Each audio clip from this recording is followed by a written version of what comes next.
All right, what's going on, guys? Hope you all are doing good. So we're going to get straight to it. This is going to be a guide on how to get high rounds in Forsaken using a couple of different methods. These are going to be probably the fastest and yet most effective ways in order to get maybe 100 or even 100 plus on this map. I'm going to explain how the different strategies work, the things that you need as far as weapons in order to run them correctly, and also some tips and tricks to make it go as smoothly as possible so you can get high rounds on Forsaken to your heart's content. If you guys enjoyed today's video, make sure to drop a thumbs up. That would be very much appreciated. And if you are new to the channel, of course, make sure to subscribe for more zombies videos. Anyways, to start things here, we're going to begin with the strategy in the spawn/staging area. This is going to be on the truck that's very close to the teleporter. So the way the strategy works is, I would say this is the most relaxed one as far as camping strats that you can play in the entire game. Of course, you can play significantly slower and do some training strats, but if you're playing a little bit more of a camping one and you want something safe, this is going to be it. Now, interestingly, you need to position yourself very particularly on this truck because there's a mechanic in Cold War which the zombies will throw like meat or flesh at you, and if you're backed up too far on this truck near like the hood where the engine is, you're actually going to get thrown off the truck, or at least you'll get flesh thrown at you and you will die. So you need to stand a little bit near like the middle of the truck, and they only come up from this area where the back end is. Now technically other things can spawn behind you, so like Disciples or Tempest, for example, they can shoot you even though you're on this truck. Although I've noticed if you're running Ring of Fire, a lot of those really aren't high priority. Even if you're getting like a little bit of health drained by Disciples, you pretty much don't need to worry about them until like anything invades the truck. And this is, I would say, the best like mid to like somewhat high round strategy. It's a little bit slower than the one we're going to get into next, but it is significantly safer. Comes to the recommended setup, I'm going to say that the only things you'll really need are the Crystal Wonder Weapon, ideally fully upgraded of course, and then the ray gun. I'm also going to recommend you run Ring of Fire, as that's basically going to be your number one thing of holding it down on the back of the truck. Also, you do have basically everything that you'll need as far as like ammo, also armor, and even craftables literally within walking distance. Burst devices are absolutely crucial in this strategy in case you need to get out, because the nice thing about the strategy is it has multiple escape paths, which the next one we're going to talk about really doesn't, but it is significantly faster. Death machines are also really good to have here because it can make your Ring of Fire back very quickly, and if you happen to get an Abomination and you use Ring of Fire alongside a Death Machine, it will absolutely shred them on virtually any round at all. If you happen to run out of Death Machine ammo and you still have to deal with an Abomination, best way to do it is Ring of Fire Ray Gun. During insta-kills, ideally, you'll probably want to use your Crystal Wonder Weapon, as like you'll be able to recover HP by doing this, and you won't burn any unnecessary Ray Gun ammo. Insta-kills are always like a tricky thing with high rounds in Cold War specifically, but I would say that the Crystal Axe will probably be your best friend. So something important to keep in mind, if you go about doing the regular Crystal Wonder Weapon quest, and that means it will spawn in those 3 large purple crystals in especially the staging area,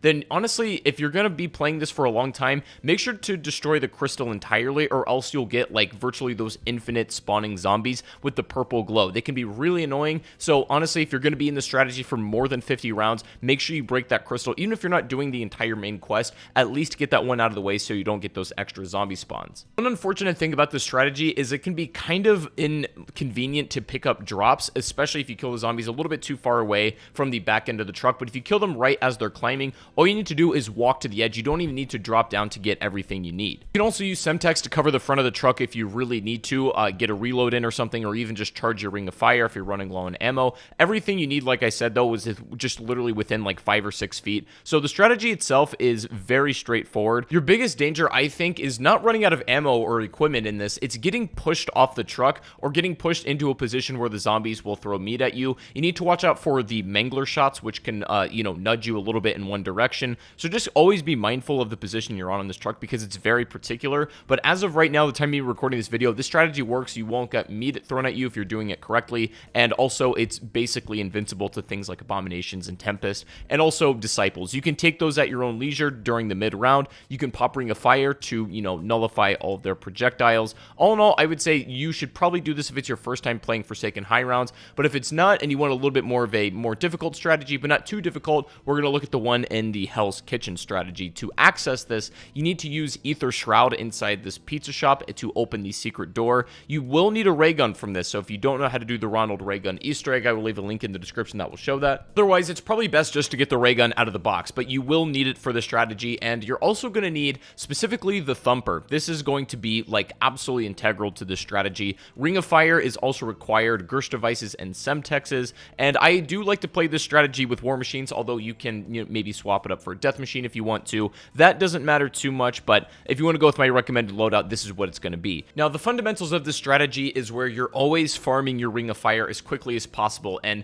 the best way to do this are with Semtexes and also the War Machine. You basically need the Thumper in order just to knock zombies down and throw Semtexes to kill them, as the Thumper won't really kill in high rounds, but your Semtex damage will scale up, so it's always going to be basically a one-hit kill. Problem with the Thumper is it doesn't do that well against a lot of elite enemies, and especially the Abominations. You will need a ray gun for that, so that's why you can swap to it as well if you get one of those on your round. During insta-kills, always use your Thumper. It's going to be significantly more effective. In order to re-up your equipment, it's a little bit further away than the other strategy, but you still have everything at your disposal, armor station, and of course equipment. You always want to make sure at the end of rounds you're topping off on Gersh devices, Semtexes, and also getting a brand new War Machine. If you have less than 5 shots in your War Machine, it's just worth getting a new one, I think. So you can start new rounds in a couple of ways. You can start out by throwing a Gersh device, which will give you an immediate Ring of Fire. You can start out by shooting your Thumper and then pairing that with Semtex grenades to pick up the kills of zombies that were downed, or you can start out with your War Machine, and about like 1 to 2 War Machine shots, you can farm a fresh Ring of Fire back. Now, in this strategy, you will need an efficient method of dealing with Abominations, and I would say probably the best way that I figured to do so